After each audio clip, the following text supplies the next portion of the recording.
சுமார் 6-7 தலைமுறைகளுக்கு முன்னாடி விவசாயத்தை உயிராகவும் உழைப்பை வழிபாடாகவும் வாழ்ந்த காலம்.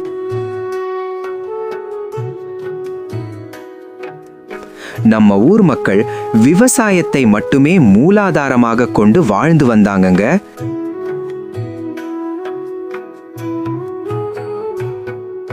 அப்படி ஒரு அழகான காலங்க அது.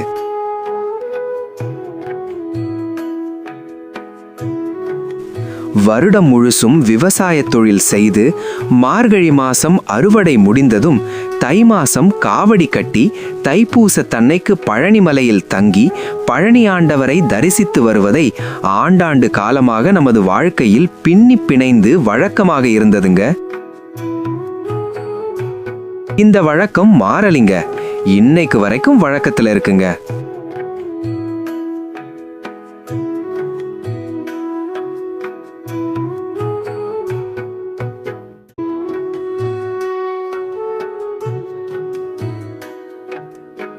அந்த காலத்தில் நம்ம முன்னோர்கள் பருவதராஜ குலத்தினரும் வன்னியர் குல சமூகத்தினரும் மாமன் மைத்துனருமாய் அண்ணன் தம்பியுமாய் மனங்களில் கள்ள கப்படமில்லாமல் ஒற்றுமையாய் வாழ்ந்து வந்தாகங்க.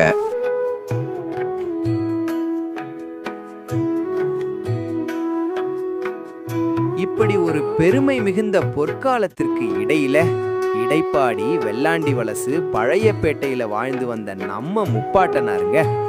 அவர் தாங்க இந்த கதையினுடைய நாயகன், திரு ராமசாமி பக்தர். அவரை கண்டா யாருக்கும் பிடிக்காதுங்க. எல்லோரும் அவரை போக்கட்டான் என்றும் கேலியாகவும் ஏளனமாகவும் பேசுவாங்க. போக்கட்டான் என்றா ஒன்னும் இல்லைங்க, போக்கற்றவன், அதாவது வேலை வெட்டி இல்லாதவன்னு சொல்லுவாங்க.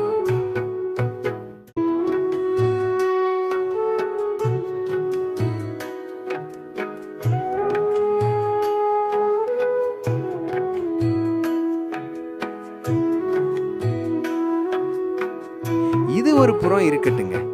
அன்னைக்கு வழக்கம் போல தைப்பூசம் காவடி கட்டுறங்க. கட்டனதும் காவடிகள் நம்ம ஊர்ல நகர்வலம் வந்துச்சுங்க.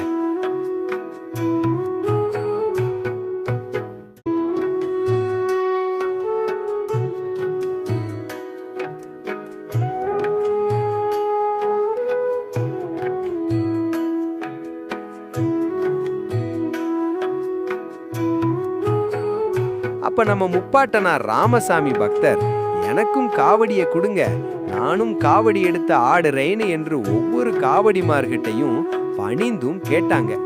வாக்குவாதம் செய்யும் கேட்டாங்க. ஆனா யாரும் காவடி தருவதாக இல்லை. அது மட்டும் இல்லாம போடா போக்கத்தவேன் என்றும் நீ குடிகாரன், காவடி தூக்க தகுதியல்லாதவன் என்றும் கேலியாகவும் ஏளனமாகவும் பேசினாங்க.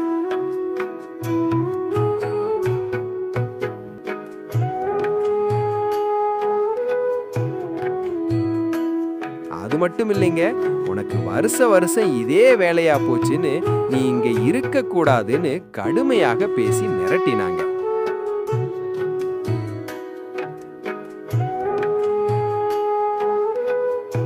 இத கொஞ்சம் கூட எதிர்பார்க்காத ராமசாமி பக்தர் மனம் புண்பட்டு ஊர் மக்கள் கிட்ட கண்ணீர் கலங்கி உணர்ச்சி பெருக்கோடு ஒரு சபதம் போட்டார்.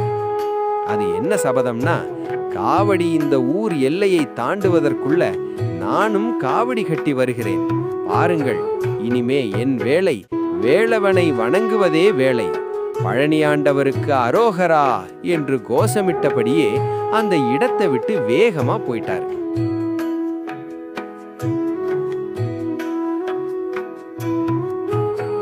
அன்றைய காலகட்டத்துல மின்சாரம் வசதி கிடையாதுங்க. இந்த சூழ்நிலையில முதல் நாள் நம்ம ஊர்ல காவடிகள் கட்டி பகல் நகர்வலம் வந்து நடுத்தெரு வெள்ளை விநாயகர் கோவில்ல மாலை பொழுதுல காவடிகள் ஒட்டுவாங்க. அப்புறம் மறுநாள் காவடிகள் கவுண்டம்பட்டி புறப்படுவது வழக்கம். அப்படித்தான் அன்னைக்கு பொழுது விடிஞ்சது. காலையில வெள்ளை விநாயகர் கோவில்ல ஊர் மக்களும் முக்கியஸ்தர்களும் ஒன்னு கூடி இருந்தாங்க. காவடிகள் பூஜைக்கு தயாராக இருக்கும்போது ஒரு காவடி கூடுதலாக இருந்துச்சு. அதை பார்த்தும் எல்லாரும் ஆச்சரியப்படாங்க.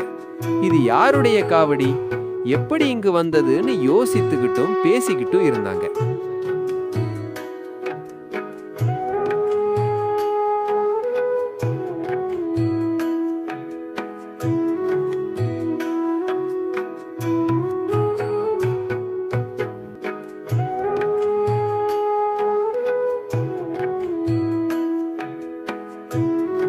அப்போதங்க மெலிந்த உடல், ஒடுங்கிய கன்னங்கள், தலை முதல் பாதம் வரைக்கும் திருநீறு பூசி ஆச்சாரத்துடன் கூட்டத்தின் நடுவுல வந்து நின்னாரு திரு ராமசாமி பக்தர்.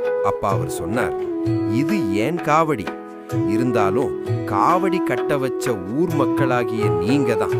உங்க எல்லாத்துக்கும் என்னுடைய நன்றி. இனிமே வரும் காலங்கள்ல என்னை தொடர்ந்து என் வாரிசுகளும் வாழையடி வாழையாக காவடி சுமப்பாங்க. அதுக்கு நீங்கள் அனைவரும் என்னை ஆசீர்வதிக்க வேண்டும் என்று சிறியவர்கள் முதல் பெரியவர்கள் வரை வயசு வித்தியாசம் பார்க்காம அனைவரும் முருகன் என்ற எண்ணத்துல கண்ணீர் மல்க பணிந்து வணங்கினார். அப்புறம் ஊர் மக்கள் அனைவரும் அவரை மனம் மகிழ்ந்து பாராட்டி, ஒரே இரவுல காவடி செய்வதென்பது இயலாத காரியம், உன்கிட்ட தெய்வாம்சம் நிறைந்திருக்கு, உண்மையிலேயே நீதாண்டா கெட்டிக்காரன் என்று வாழ்த்தி வழி அனுப்பி வச்சாங்க. அன்னையிலிருந்து கெட்டிக்காரன் என்ற நற்பெயரோட வாழ்ந்து வளர்ந்து வந்த அவரது குடும்பம் அடுத்தடுத்து வாரிசுகள் தொடர்ந்து பழனி ஆண்டவருக்கு காவடி சுமந்து வருகின்றனர். அன்னைக்கு ராமசாமி பக்தர் விதைத்த விதை கற்பக விருட்சமாய் வளர்ந்து கெட்டிக்காரர் வையாபுரி பக்தர் என்ற ஆலமரத்தை தாங்கி நிற்கிற விழுதுகளாக இருப்பதில பெரும் மகிழ்ச்சி அடைகிறோம்.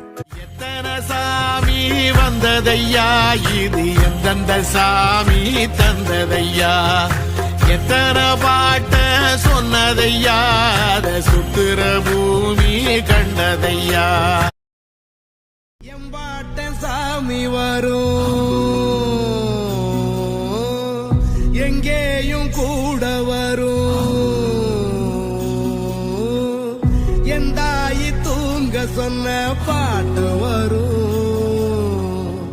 எங்கப்ப மூச்சு விட்ட காத்து வரும்.